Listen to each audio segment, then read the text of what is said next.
नाज़रीन, सरहद ऐं भरपासनि वारनि इलाइक़नि में सख़्त गर्मीअ में बिजली जी लोडशेडिंग सबबि अवाम बिटे अज़ाब में मुब्तला थी वियो आहे ऐं लोडशेडिंग सबबि कारोबार बि सख़्त मुतासिर थियो आहे। इन हवाले सां रिपोर्ट करे रहियो आहे अब्दुल हई सावंत।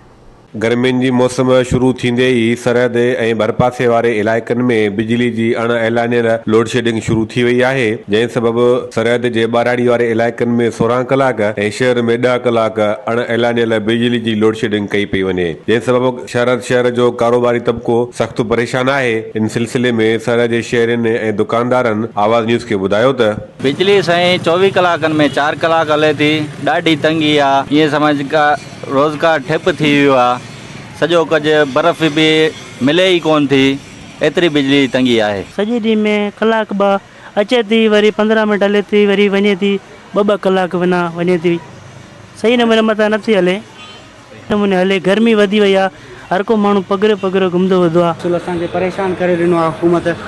बिजली खां असां एतिरो बेज़ार थी आहियूं, असां छा ॿुधायूं। असांजो केतिरो ई कमु रुकियल आहे बिजली जे रुकावट जे करे।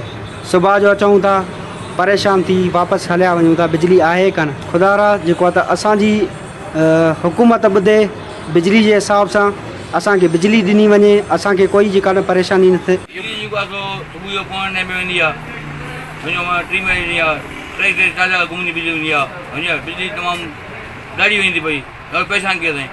हमारे जो गांव में लाइट है ना, उसका भी यही है, 9 घंटे तो होती नहीं भाई।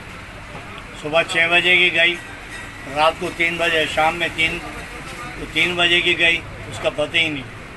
ये हालात हैं भाई बिजली के। सरहदवासियुनि हुकूमत खां मुतालबो कयो आहे त सरहद ऐं भरपासे वारनि इलाइक़नि में बिजली जी अण ऐलानियल लोडशेडिंग ख़त्म कई वञे त जीअं अवाम सुख जो साहु खणी सघे। कैमरामैन राणा रियाज़ सां गॾु अब्दुल हई सावंत, आवाज़ TV, सरहद।